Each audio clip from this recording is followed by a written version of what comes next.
दोस्तों मानसून के आने के बाद अगर मानसून में सुस्ती होती है तो जाहिर सी बात है, और जिन भागों में मानसून पहुंचा है वहां पर बारिश कम हो रही है तो जाहिर है कि टेंशन होती है, तनाव बढ़ता है देश के बाकी इलाकों में जहां पर मानसून का आगमन नहीं हुआ है वहां पर भी। लेकिन अब तो अच्छी खबर देखने को मिल रही है, क्योंकि साउथ में जहां पर मानसून पहुंचा है, दक्षिण भारत में कर्नाटक, तेलंगाना, कर्नाटक और आंध्र प्रदेश की जिन सीमाओं पर पहुंचा है, तमिलनाडु, केरल, इन भागों में भी बारिश बढ़ रही है, लक्षद्वीप में भी बारिश बढ़ रही है, पूर्वोत्तर में बहुत तेज बारिश हो रही है पहले से ही, और हवाओं का रुख भी परिवर्तित हो रहा है। मानसून के आगे बढ़ने की संभावनाएं अनुकूल बन रही हैं। लेकिन आपको मैं बताऊंगा कि किस तरह से मानसून आगे प्रोग्रेस कर सकता है। पिछले 24 घंटों में टॉप 20 रेनिएस्ट सिटीज की बात कर लेता हूं।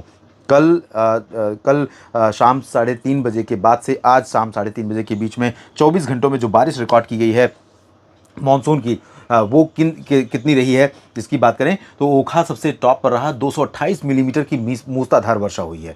गुजरात का ये रीजन जहां पर 228 मिलीमीटर, दीसा में गुजरात में ही 145 मिलीमीटर, 129 मिलीमीटर बारिश हुई जोधपुर राजस्थान में, भुज में 125, कूच बिहार ये पूर्वोत्तर भारत और पूर्वी भारत की तरफ चले 120, मैंगलोर साउथ में 108, जलपाईगुड़ी उप हिमालय पश्चिम बंगाल 97, धुबरी असम 96, अगरतला त्रिपुरा 87, राजकोट राजस्थान राजकोट गुजरात 87 मिलीमीटर, और गैंगटोक सिक्किम में 86, तेजपुर असम में 80, गुवाहाटी असम में 78, कैलाशहर में 72, बाड़मेर में 60, सिलचर में 59, द्वारका में 56, नलिया में 51, होनावर में 50 और उदयपुर में 49 मिलीमीटर की मध्यम से भारी वर्षा लगातार पिछले 24 घंटों में दर्ज की गई है। और देश के तमाम इलाकों में जहां पर सिस्टम अभी आगे बढ़ रहा है कमजोर होने के बावजूद, ये डिप्रेशन बना हुआ है, आज मध्य रात्रि के पहले ये कमजोर हो जाएगा, लो प्रेशर बनेगा। और देखिए ये इसका मूवमेंट कैसा रहा है, इसका ट्रैक कैसे रहा है। ये लॉन्ग लिव्ड साइक्लोन है, सबसे लंबी आयु वाला साइक्लोन है अरब सागर में अब तक नोन इतिहास जो है अरब सागर का, उसके अकॉर्डिंग 6 जून को ये डेवलप हुआ था और इसने लैंडफॉल किया 15 जून को यहाँ पर। और 15 जून को जब लैंडफॉल किया उसके बाद आज 18 जून है। कल तक इसकी इंटेंसिटी बहुत भयानक थी और आज भी अभी भयानक है। आज भी राजस्थान के तमाम इलाकों पर तबाही मचा रहा है, बाढ़ जैसी विभीषिका यहां इसके चलते देखने को मिल रही है। तो ये सिस्टम लॉन्ग लिव्ड रहा, 9 दिन का रहा, 9 दिन का इसका लैंडफॉल फॉर्मेशन के बाद लैंडफॉल तक की जर्नी रही। उसके फॉर्मेशन के पहले 2 दिन पहले 4 जून को ये बना था लो प्रेशर एरिया, और उसके बाद लैंडफॉल करने के बाद भी साइक्लोनिक स्टॉर्म रहा है 16 जून तक, और 17 जून को डिप्रेशन बना है। 17 जून की रात्रि में, मध्य रात्रि के बाद, तो एक तरह से देखा जाए तो 10 दिनों का साइक्लोन, और उसके बाद लैंडफॉल करने के बाद भी 24 घंटे तक ये साइक्लोन बना रहा, और उसके बाद डीप डिप्रेशन, फिर उसके बाद डिप्रेशन, और अब ये लो प्रेशर बनने वाला है। तो काफ़ी प्रभावशाली सिस्टम था, काफ़ी तबाही ये मचा सकता था और मचाई है इसने कच्छ में, गुजरात के सौराष्ट्र रीजन में, उत्तर पूर्वी हिस्सों में और इससे सटे हुए तमाम राजस्थान के शहरों में। और अभी इसका प्रभाव न सिर्फ राजस्थान में दिखाई देगा बल्कि दिल्ली, हरियाणा, पंजाब और मध्य प्रदेश, उत्तर प्रदेश में दिखाई देगा। इसकी चर्चा मैंने नेशनल वेदर बुलेटिन में की है जो मौसम तक चैनल पर अपलोड है, और ये मैं न्यूज़ मीडिया मंच पर अपलोड कर रहा हूँ।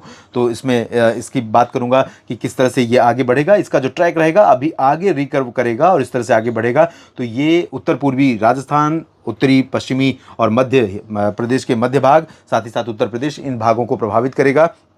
और इसके साथ साथ जब ये सिस्टम थोड़ा सा आगे बढ़ेगा दोस्तों, और यहाँ से इस तरह से मुड़ेगा, तो इसकी हवाएं भी कमज़ोर होकर इस तरह जाएंगी, और ऐसे में ये जो मानसून की हवाएं हैं बंगाल की खाड़ी से, वो पूर्वी भारत में, मध्य भारत में और यहाँ तक कि साउथ पेनिनसुलर रीजन पर, यानी ये जो आंध्र प्रदेश का रीजन आप देख रहे हैं, हो सकता है कि कल ये पूरा का पूरा हिस्सा कवर कर जाए। कल हो सकता है कर्नाटक पर पहुंच जाए, कर्नाटक के पूरे कवरेज एरिया पर पहुंच जाए और तेलंगाना को भी पार कर जाए। तो अगले 3-4 दिन काफ़ी अच्छी स्थितियां दिख रही हैं, और प्रे मैं यही कर रहा हूँ बार बार कि मानसून अच्छा हो और लोगों को राहत मिले, गर्मी से राहत मिले, और खेती के काम में जो उत्साह अभी मंद पड़ गया है, धीमा पड़ गया है, किसानों में किसान जो हतोत्साहित हो रहे हैं कमज़ोर मानसून और एल नीनो की संभावना को देखते हुए, जिसका डर इस बार जताया गया था, उसको देख करके, तो ये जो मानसून है जब आगे बढ़ेगा तो लोगों में थोड़ा सा कॉन्फिडेंस आएगा और खेती के काम को आगे बढ़ाएंगे। तो मैं यही प्रे करूंगा कि जिस तरह की बारिश ये देखने को मिल रही है, 200-300 मिलीमीटर नहीं लेकिन 40-50 मिलीमीटर की बारिश की दरकार देश के